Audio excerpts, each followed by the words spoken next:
So the next thing that we come to, Allah subhanahu wa ta'ala tells us, do not die except as Muslims. Why? Because on the day of judgment, Islam, or your submission, your obedience, is the only thing that you will bring with you on the day of judgment. Allah don't care about your clothes. He don't care how pretty you look. He don't care about how much gold you have. He don't care about what car you got. Okay? He don't care about how tall, how small, how fat, or whatever. He doesn't care about none of that. He don't care about your coffin, how you buried, none of that. Islam, your submission, your obedience is the only thing that you will bring on the day of judgment. D-of-J means day of judgment. Okay, I'll just abbreviate. So let's go to the Dalil. Let's go to the evidence of that. Chapter 3, verse 85. Allah don't care about nothing on the day of judgment except your Islam. That's it. What is your Islam? Your submission. That's it. Chapter 3, verse 85. Allah states, Abdul-Walee min shaitanir rajim. And whoever desires other than Islam as their religion, anyone who desires any other thing other than Islam as their Deen. Okay, this is the Arabic word. For religion is Deen. Okay, we're going to explain that word in a minute. The word Deen. Okay, because it's very powerful. And whoever desires other than Islam as their religion, as their Deen, it will never be accepted from him, and he or she in the hereafter will be of the losers. Khasirin. Okay? So Allah subhanahu wa ta'ala makes it very clear. If you come to Allah subhanahu wa ta'ala on the day of judgment and try to give him something other than Islam, other than submission, other than obedience, Allah subhanahu wa ta'ala said it will never be accepted. Okay? So if Christianity ain't going to be accepted, Judaism ain't going to be accepted, okay? My own ism and schism and thism, it ain't going to be accepted. What I feel, what I think, it ain't going to be accepted. Hinduism, Buddhism, Catholicism, all of that stuff is not going to be accepted by Allah subhanahu wa ta'ala. The only thing that will be accepted by Allah subhanahu wa ta'ala on the day of judgment is what? Islam. Okay?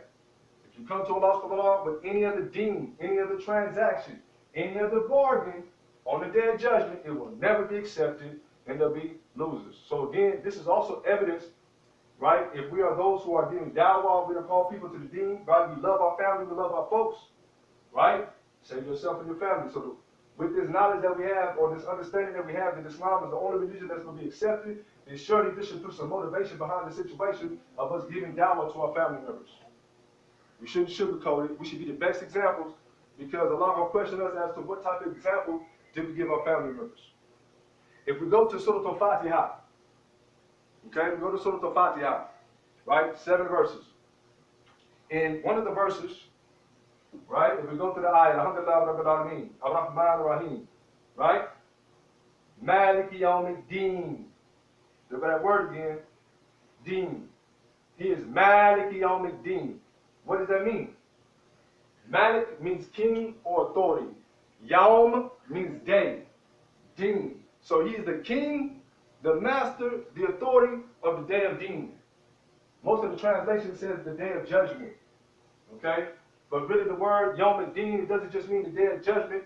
It means the day of Deen. The word Deen comes from the word Dane. It has the same root word. Okay? And the word Dane means transaction, debt, or bargain. Okay? So it says that Allah subhanahu wa ta'ala, He is Malik Yawm al-Deen. He is the master and the king of the day of transaction, the day that you give back your debt, and the day that you offer him some type of bargain. Okay?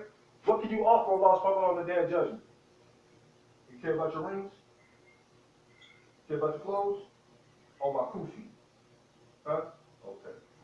So the only thing that you can give back to Allah subhanahu wa ta'ala on that day of judgment is what? Your submission. It's the day of submission, the day that you pay back your debt. What is that you pay back to Allah subhanahu wa ta'ala on the day of judgment? You pay back your submission. Based on your submission, either you're going to be of those who are saved on the day of judgment, or based on your submission or lack of submission, you'll be in the hellfire. And that's all up to Allah subhanahu wa ta'ala, and He knows whether you submitted or not. Okay? So again, the only thing that you bring to Allah subhanahu wa ta'ala on the day of judgment is your actions, your Islam, your deen, your submission, your obedience to Allah. Then we say in the Qur'an, we say in Surah Al-Fatiha, right? Ar-Rahman Ar-Rahim, Maliki Yawm al-Deen. He is the Malik, He's the king of the day of judgment. He's the king. The day that we stand before Allah and we get weighed, we get judged according to our what? Submission and obedience. This is the transaction that we owe Allah, right? The transaction is what? Allah gave us life, He gave us food, He gave us kids, He gave us money, right? He gave us intelligence, He gave us all of these things, right? What do we owe Him in the bargain? What do we owe Him in the transaction? What debt do we owe Him for all of these things that He gave us? All He asked for is submission and obedience. That's it. Submission and obedience. To be Muslims. Again, you better not die except to those who submit to the commandment of Allah. All this pertaining to submission. Okay? So now let's go to chapter 61, verse 10 through 13. Chapter 61, verse 10 through 13. Allah states, chapter 61, verse 10 through 13. Allah states, Abdul-Walee min ash-shaytanir rajim. O ye who believed, again Allah speaks to the believers, shall I guide you to a transaction, a bargain, right, that will save you from an excruciating punishment.